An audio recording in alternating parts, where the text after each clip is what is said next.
Tell him, McCluskey. Tell him what time it is. Little Hen says it's time to rock and roll.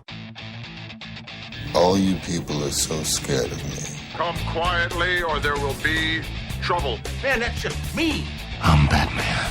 This is Sparta! There is a tiger in the bathroom. I'm an excellent driver. If it bleeds, we can kill it. Pop quiz, hotshot. Keep the change, you filthy animal.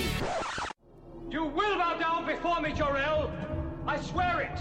No matter that it takes an eternity, you will bow down before me. Both you, and then one day, your heirs. Hello and welcome to this week's Monday Movie Show on a Sunday. Don't ask me why. I'm Stuart. I'm Andrew. Coming up on this week's show, we have only one tiny little film to review that is... Much Ado About Nothing. No. Man of Steel. I wish, actually. I tried to seek out Much Ado About Nothing, but I couldn't find it anywhere. It's showing in about 2 cinemas and that's it. Yeah, unfortunately. As usual, we've also got the UK box office top 10 and some movie news. If you're listening to us live on this Sunday night at 9 o'clock, which feels really strange recording the show now, you can get us in the live chat in the bottom of the screen. It's a little box. Just click on that and speak with us. So let's kick things off with some movie news. I think I'll go first this week. You're going to go first. Okay.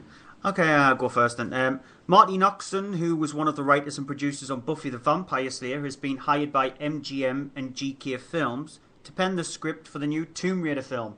Details of the film are kept under wraps, but it's understood that it will follow the style of the recent game. Noxon has, in the past, has written episodes for Mad Men, Glee and Angel, and has also written the script for I Am Number 4 and the 2011 Fright Night reboot. I was just going to say, because I knew that she'd written Fright Night as well, which I really liked Fright Night. I thought it was really good and really enjoyed it. So I'm kind of looking forward to her doing that because Tomb Raider has a supernatural element to it, and she's definitely got the skills for writing something supernatural. Yeah, I think I heard, I spotted it on Eurogamer.net that they were having a little interview with her, and she says that she does want to keep it to the style of the game that was recently released, so go with a more younger Lara Croft. Who would you cast as Lara Croft? That's a difficult choice because I've been trying to think on who I would get. I would say Gemma Arterton at the moment. Yeah, actually, I could see Gemma Arterton playing. Yeah, she's got the right physique and the right look, so and the right voice as well. Yeah, well, probably very British. You need a British actress because Lara Croft is British. Well, they got Angelina Jolie to do it, but I would think it's probably best to go with a British actress. So yeah, why not Gemma Arterton? Good choice.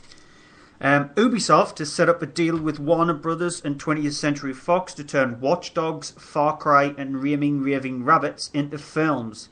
These aren't the only Ubisoft properties to be getting the big screen treatment. Tongue-tied there. Assassin's Creed and Splinter Cell are already getting turned into films, with Michael Fassbender set for Assassin's Creed and Tom Hardy set for the Splinter Cell film. 2 titles there interest me. Watch Dogs, which looks amazing, and definitely has the elements there that you could so easily make a very good sort of thriller out of that, an action thriller maybe. And I could see that working very well in the right hands. The other one you say there as well, Rayman Raving Rabbids, which is just an insanely fun and stupid thing. But I could see that being, if it's done properly in a 3D animation way, I could see that turning out to be as stupid as fun as things like the Despicable Me films and like the Minions as the Rabbids. I can see that just working. I would be laughing like mad at that if it's done right. It's got the potential to just be that stupid and that much fun. Well, I think they are probably testing the waters with the new Rabbids game that was shown off at E3 because there's going to be a television series tied to it made by Nickelodeon. So it's supposed to be like an interactive TV series that they're making. So we'll see how that does. Yeah, those never really pan out that well, but I could see something to do with just the Rabbids in an animation that I would gladly sit and watch that, and I think I'd enjoy it. Yeah, because I'm eagerly wanting to go and see Despicable Me too. Because every single time I see the adverts on Sky TV with Despicable Me sponsors of Sky TV programs, I'm just laughing my head off at the memes. They are, they're just funny. It's just brilliant. And my final piece of news, it's a bit of a weird one, this. According to the Hollywood Reporter, 20th Century Fox, or as they're going to be called 21st Century Fox, is planning a choose-your-own-adventure movie. They are describing the project as a cross-platform, four-quadrant action-adventure franchise, and details of the project are yet to be revealed. What? Choose your own. What's this going to be? One of these buy somebody a day pass thing, but instead of buying them a day pass, you're actually buying them a movie being made. So it's going to be one of these things for really people who've got lots of money. Buy it in Harrods for buy yourself a movie for £20 million. I don't know. It's describing it as a cross-platform, four-quadrant action-adventure franchise. What the hell is a cross-platform, four-quadrant? I have no idea. I can think of like cross-platform, if they're doing four things. Cross-platform, I can think of two platforms really. I mean, you've got movies and you've got games. What's the other two? It's going back to like Quick Draw McGraw and Dragon's Lair and stuff. Interactive video game movie things. I hope not. I really Night hope Trap. It's a really strange thing that why choose your own adventure film to do?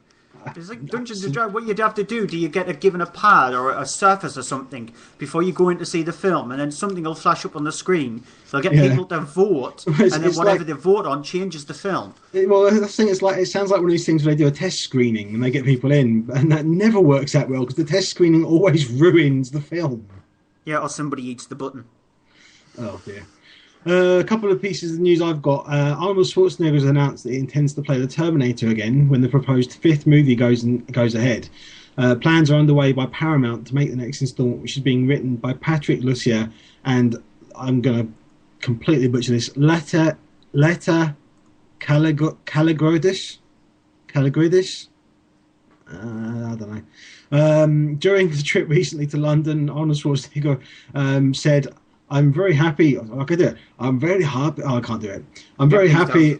I'm very happy that the studios want me to be in Terminator 5 and to star as the Terminator, which we start shooting in January. I think it was on Following the Nerd when they actually read this story out that they commented, how is it going to happen? Are they going to have a shriveled Terminator just sitting in the corner and it's Arnold Schwarzenegger just there? Well, apparently at one point they were talking about having Arnold play the soldier that the Terminator is based off of, the soldier who's the original template for the genetic template, that goes over the skin, goes over the metal. So, but that's apparently been scrapped. So, I guess we'll find out when we'll hear more of it around about January once it starts filming, if it starts filming. They've only got so long before the rights go back to James Cameron, because he owns the rights to it. Yeah. The other piece of news is that John C. Reilly has been officially confirmed as a member of the cast of Guardians of the Galaxy. Website The Wrap reports that he will be playing Roman Day, who in the comics is the leader of the Nova Corps police force. The role has been described as a big commitment, leading to speculation that the deal signed by the actor may see him signing on to appear in more than one movie, similar to how Samuel L. Jackson did with the Nick Fury character.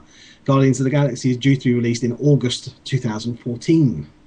Yeah, a little bit extra news is Joss Whedon has said Guardians of the Galaxy and Avengers 2 won't cross over. No, I think there will be something that will there'll be an element somewhere that will connect the two. There's just I think this is the new Star Wars for us, when every single week we have a piece of Guardians of the Galaxy news. You said that next week we won't have one. Yeah, because unfortunately I don't know where Booger is, because I normally see in the bottom of the live chat where's a Star Wars news. So yeah. But we don't have any this week. But next week we'll probably have more Guardians of the Galaxy news. So I think we should change our show's name to the Guardians of the Galaxy show or something. Nah, it's not. Although that means that opens up any night, but no. Yeah, okay then. UK box office top 10 time. Number 10, new entry for the Iceman, which you've still not seen yet, have you? There was no chance of me seeing it. My cinema wasn't showing it. There wasn't a cinema close to me that was showing it. This is a really good thriller that's based on the whole thing of a real story about a man who is a hitman that worked for the mob for 30 years without his family knowing. and played by Michael Shannon, who is absolutely brilliant in the film. It's not the best film in the world because of the fact that it suffers from that whole based on a true story thing. But it's worth seeing for his performance. I mean, him, Chris Evans in it as well, and Ray Liotta, as well as Winona Ryder, who plays his unknowing wife for 30 years. And it works quite well on the performances. It just needed... I'm surprised that they haven't kind of embellished it a bit more as they normally do with true stories. But it's a watchable for the performances, not so watchable for the story. One thing I'm guessing you forgot to mention, just because I don't think you'll have had it written down, is The Last Exorcism 2 only went in at number 13. Yeah, that's kind of not disappointing. It is actually for the series, because I would have expected it to go at least somewhere in the top 10, but it didn't even get in the top 10. Yeah, but we've heard it's rubbish though, isn't it? Yeah, it is, because I reviewed it last week. But still, those kind of films still do like mediocre business. Not anymore. Nope. Number 9 is Stone Roses, Made of Stone, also a new entry. Yeah, which we both haven't seen. I don't know if you're a fan of the Stone Roses, because I'm not. No, it's one of those groups I just never got into. I've heard of them more than I've heard them, to be honest. Yeah, I find their music a bit dreary, to be honest. It's a Shane Meadows documentary. Stone Roses were like big in the 90s alongside bands like Pulp and Blur and Oasis, but those bands were much more higher up than the Stone Roses, so it's done okay for itself for all. It's like based around a band that it has its listeners. Yeah, I mean, from what I've heard as well, it's getting positive comments said about the fact that it's slightly different from other other documentaries, in that the man doing the documentary is essentially included in it, and because of events that happen, you see how it affects him as well, which is something you don't really see that often. How the subject affects the documentary maker. At number 8, another new entry this week for Behind the Candelabra. Yeah, it's directed by Steven Soderbergh. It didn't get released in America. It just got shown on cable TV and HBO. It stars Matt Damon, who plays a character called Scott Thorson, who falls in love with Liberace, played by Michael Douglas. Brilliantly acted. Both Matt Damon and Michael Douglas are fantastic. And as a matter of fact, everybody in this film is fantastic, no matter how big their role is. Scott Bakula plays an interesting character, even though he only pops up at the start of the film and very close near to the end of the movie. And it's a really entertaining film. The reason why it wasn't shown in America was because they thought that the gay sexuality was a bit too much. But it does get a tiny bit too much. But it was only rated 15 in this country. And if they can't show a 15 rated film over in America, then there's something seriously wrong with them. Can I just ask you as well, because I haven't seen it yet, I want to see it. I'm curious, do you think if this had been released in the cinema, would there have been Oscar buzz surrounding it for performances? Possibly, because this is one of... I think this, in my opinion, this is Michael Douglas's best role. But possibly, it could have given Michael Douglas at least a chance. Okay, interesting. At number 6 is Star Trek Into Darkness. Before that is number 7. Oh, sorry, I've missed that. Yeah, my mistake. Yeah. It's not bad. The Purge. It's an okay film. A bit of a high concept, which it doesn't live up to its concept, but it's not too bad. When it was released in America, it made 13 times its budget in its opening weekend. Unfortunately, it's actually dropped down to number 5 now. In its second week, but it still made around about $51 million in America on a $3 million budget. So it's done really good for itself. They are planning on the second one, aren't they? Yeah, they greenlit the second one as soon as this one was released, but it's not too bad. So number 6, Star Trek Into Darkness. A film which we've said everything we can say about Star Trek Into Darkness. I don't think we've got anything new to say about it. Aside from the fact that one of my friends who I went and saw Man of Steel with turned around, surprisingly, he still hasn't seen Star Trek Into Darkness yet. Okay. Number 5 is The Great Gatsby, which is more enjoyable than I was expecting it to be. Baz Luhrmann's version of the story with Leonardo DiCaprio playing Gatsby, who he plays it surprisingly well and surprisingly more mature. I think it's the most mature performance and most mature film I've seen him in. That he doesn't feel like a child actor anymore, or like a teen actor anymore. He actually feels like he's grown up. He's absolutely brilliant. Joel Edgerton is fantastic in it as the guy who's sort of questioning him more. And Tobey Maguire is in it as the man who sort of becomes his friend and is befriended by him for sort of an ulterior motive that he has. But it's an enjoyable film. It's a bit of an exhausting sort of drama to watch, but very worth seeing at the cinema, and I do recommend seeing it in 3D as well. And number 4 is Epic in 3D. Doesn't live up to its name. It's pretty boring. That's it. Yeah. We've got plenty of time this half of the show if you want to elaborate. Elaborate. No, I don't want to elaborate on it anymore. It's getting its time it needed. So. Number 3 is Fast and Furious 6.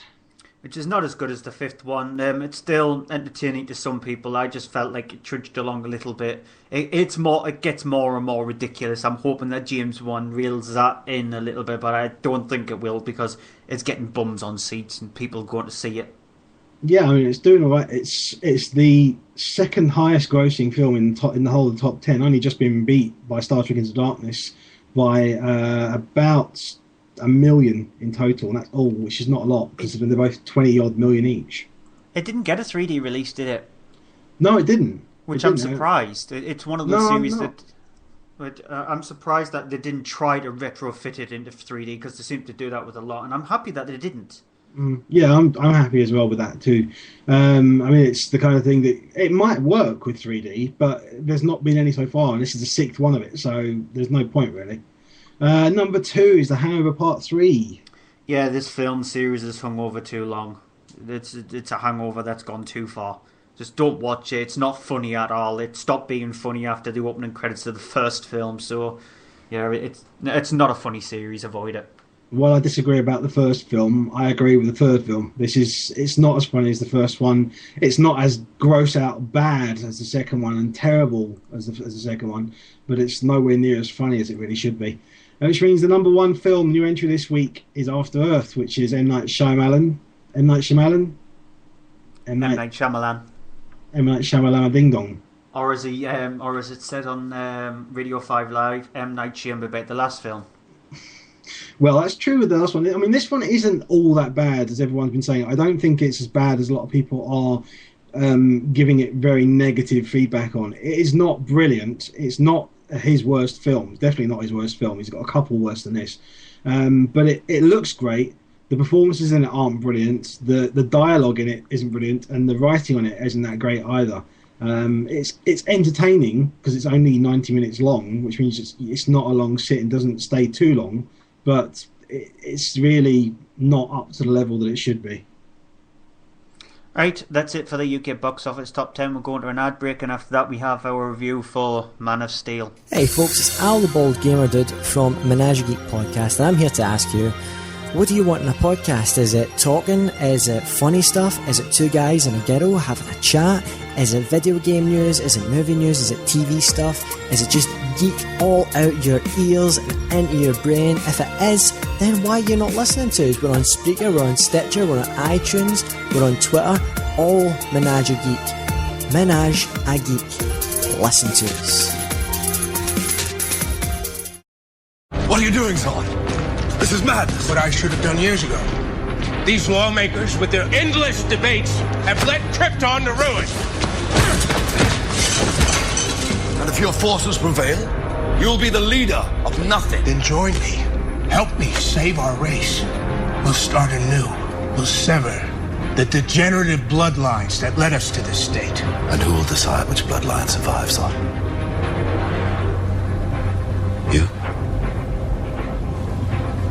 Don't do this, Al. The last thing I want is for us to be enemies. You have abandoned the principles that bound us together. You've taken up the sword against your own people. I will honor the man you once were, Zod. Not this monster you've become. So that clip there you heard from Man of Steel starts with the opening of the movie set on the planet Krypton, which you have Jor-El there, played by Russell Crowe, and General Zod, played by Michael Shannon, who are among sort of the higher-ups in the sort of the council of that rules Krypton. General Zod has decided to actually overthrow the government and start off basically with a military coup because the planet is in danger. They've done something to the core of the planet, which means it's going to explode soon, which will mean then the end of Krypton and all life on there. Shannon's character, General Zod, wants to keep Krypton alive in a sense by taking something that's called the Codec, which is like a genetic template, which means that everyone on Krypton isn't really born. They are essentially clones or grown based on a genetic template of they will then be, this family does this family does this family does this. They have a caste system. Jor-El completely disagrees and has the idea that that is what has led to the destruction of Krypton. Because of that, him and his wife have had a natural birth, a child born between the two of them, and they decide they're going to send him on a ship to another planet to live with this codec to actually live out his life safe on another planet, which happens to be Earth.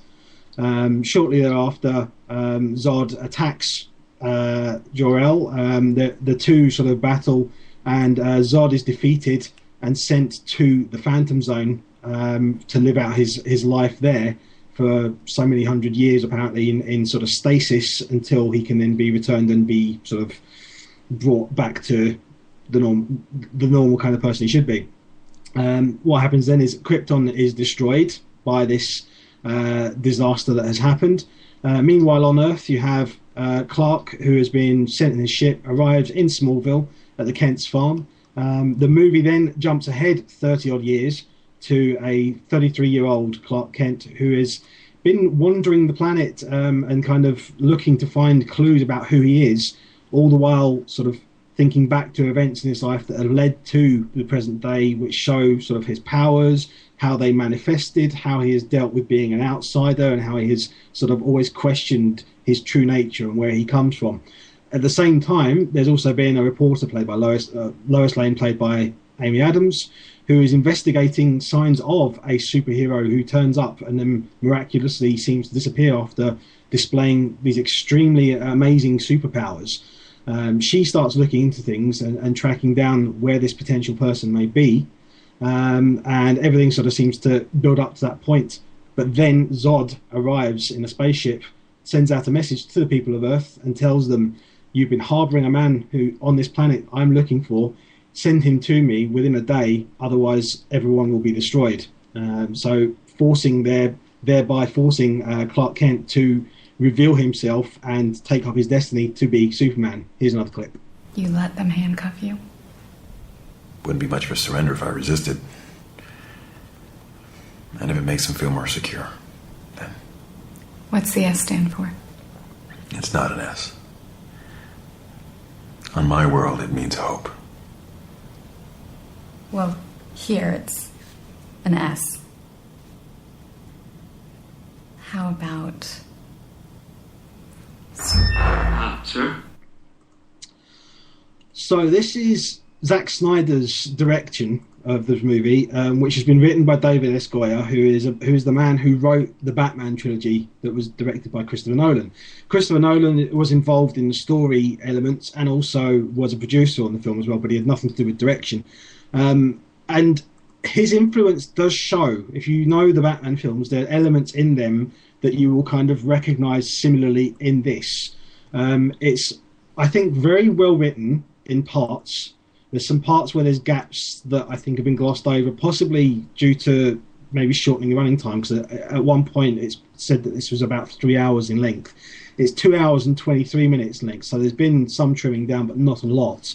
And I thought, for me personally, this is the Superman film that I've been waiting basically all of my life to see.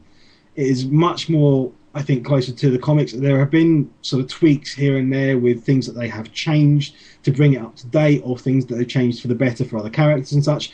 I think that they've done a fantastic job here. They've made a Superman film that not only does feel like a Superman film, because there is emotion in this. You've got the character of Jor-El, played by Russell Crowe, who appears later on in the film through a sort of a hologram thing. And you've also got there Kevin Costner, who appears in flashbacks as Jonathan Kent, as he's raising Clark, and you see events that happen through Clark's life. And they are essentially the emotional core of the film and what is the best thing about it. Henry Cavill, though, I've got to say, after seeing him in his last film, Cold Light of Day, I was really not looking forward to him as Superman, as Clark Kent.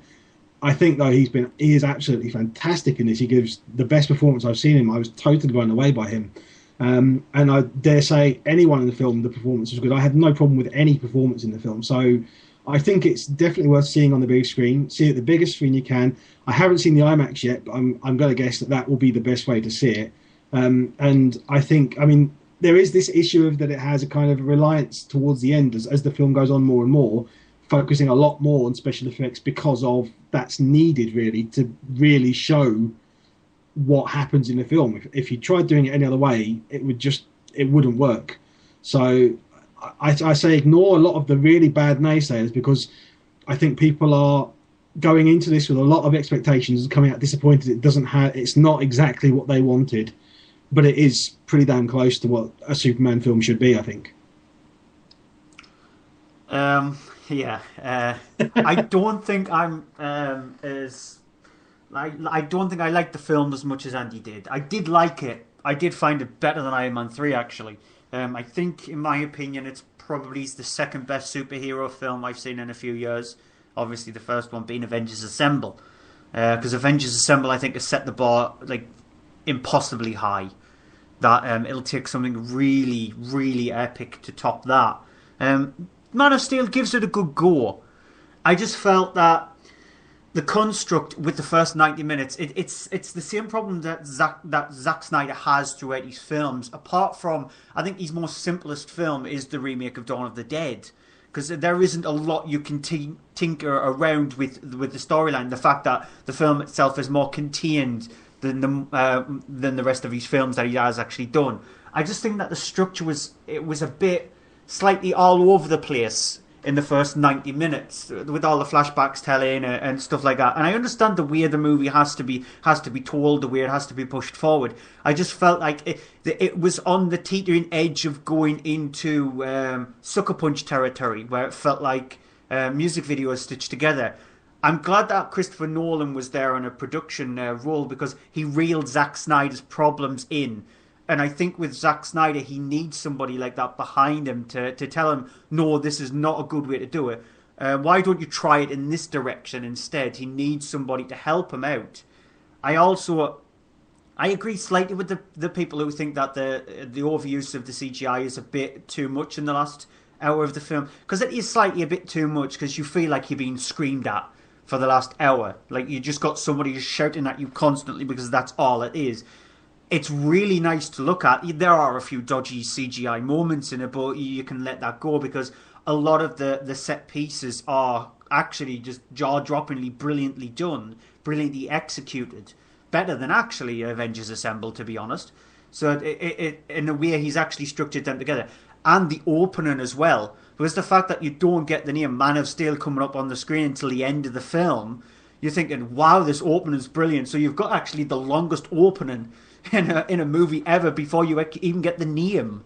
So the open is really well executed. It's just slightly badly structured. The CGI gets on your nerves a little bit, and it could have done with just a tiny bit of humour here and there. I agree with that. Yeah, there is a scene with a little bit of humour where one of the soldiers remarks that she finds Superman hot, and that's the only time in the movie where you get a little bit of humour, but. There's a bit with the trucker as well, which I'm not going to say any more than that, but that got a big laugh in the cinema when I saw it. Well, nothing got a big laugh at all. Nothing even got a snicker in my cinema. So it needed just maybe a tickle of a funny bone in there. You think I don't have a sense of humour? This definitely doesn't. But it is a really good film, but not as epic as a lot of people who on my friends list are just constantly saying, "This is the best movie of the year. This is the best movie I've ever seen." Calm down. No, it isn't. It's a really good film, but it's not epic. And it's not epic, but it's not anywhere near as bad as some of the reviews have been saying. I think I have to say, and I mean, it never descends. I don't know if you agree with me on this or not. It never descends into really bad Transformers territory and Michael Bay territory, does it? Of his recent films. It never descends into Zack Snyder territory, actually, because I think the only film that he's done, apart Watchmen, I did actually like. It is a bit long to watch, and it does get a bit in its tooth a little bit. But apart from Dawn of the Dead, I think Zack Snyder hasn't made like a really, really good film. And this is him now saying that, yeah, I can direct if I've got help to do it. And so this is Zack Snyder's, in my opinion, second best film, because I think Dawn of the Dead is his best film.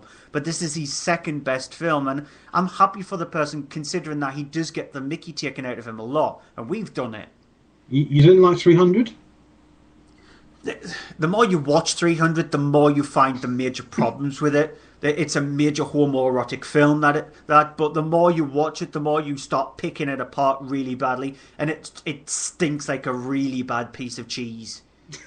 I've not heard it put like that before. Okay. But yeah, definitely, if you've got a chance to see, I mean, try and see Man of Steel, as I say, on the biggest screen, best system that you can, because it is a blockbuster, but it is a Superman film, and it's if you go in there just expecting a Superman film, that's all you need to expect from it, and you'll get it. If you go in with a lot of preconceived notions that it's going to be this, it's going to be that, it's going to be that, then you will come out, I think, annoyed or disappointed with certain aspects, because there's things that have been changed in it as well, which I think have been changed for the better, and I think that it's a lot more emotional a film than definitely than the Richard Donner film was from 1978, and I think a lot more sort of truthful to the character. Yeah, it explains the character better as well. I think the explanation of it, because it could have gone into, I've seen this before territory. It could have really gone into that, but the way he's actually done it and the way it's done, it explains the character a lot more, so it helps these people who don't know a lot about Superman, about his past story, about how he was born, about even Crypt, about where he was born, about what it looks like. Yeah. So a lot of people will not know that. Yeah, and the Krypton of this film is a lot more faithful to the comics than the Krypton of the 78 film, because that was very different. Yeah, so it helps... It's sort of like what they did with Star Trek Into Darkness, what J.J. Abrams has done with that series, sort of like reintroducing people into the series, but also trying to bring in people who've not like that interested in Star Trek, because obviously it had that geek persona on it, and that it's only for nerds who sit in their bedroom watching box sets of Star Trek over and over again and can quote every single line.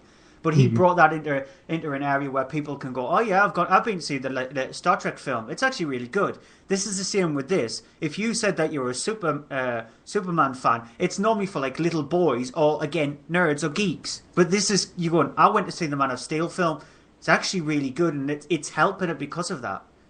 It's also worth saying as well, Hans Zimmer's musical score for the film, is absolutely brilliant. And after you've seen the film, you will want to get it, because it's available for a download for like a deluxe edition, extra length one, similar to what they did with the Oblivion score. They released a long version of it online, and it's really, really good. Yeah, and when we finish this cinema section of the show, I've got a little piece of music from that. So I really liked Man of Steel. At least we didn't actually spoil big, massive scenes in it as well. So that's good. I mean, I tried when I was trying to. I had to go through quite a bit, but I sort of jumped bits. So there is a lot in there for you to see that's setting up a lot of events and a lot of things that happen in it, but you won't have seen. We could do a spoiler cast, but I don't think we should. We should just leave it to people to go and see in the cinema. Which, in the US, it's taken 130 million. Yeah, 125, plus there was some preview ones on the Thursday night, which they haven't included in that. So no, they have actually included. There's like a 12 million for like special screenings of it. Yeah, they did with one of the chains over there. But I think that it's been a fantastic success. I was sort of guessing about 130 million it was going to take, and that's just America. So rest of the world, it would have taken probably that much at least again. Yeah, because that's from corporate screenings, extra $12 million to pump it up to the 125 million. But it's the highest opening for any film released in June. It's broke records for June, so well done to it. And it sort of deserves it. At least it's not as dumb like it most sort blockbusters. of deserves it, yeah. Yeah, but at least it's not dumb. It could have been another Transformers, which I'm glad it wasn't, like you said. Yeah. Right, that's it for the cinema section of the show. We'll be back in a moment live on Spreaker with the Blu-ray and DVD section of the show. That's if anybody is listening in. If you're listening in on iTunes or anywhere like that, leave a comment and download the other part of the show. And as I said, I'm going to play it with a bit of music from Man of Steel.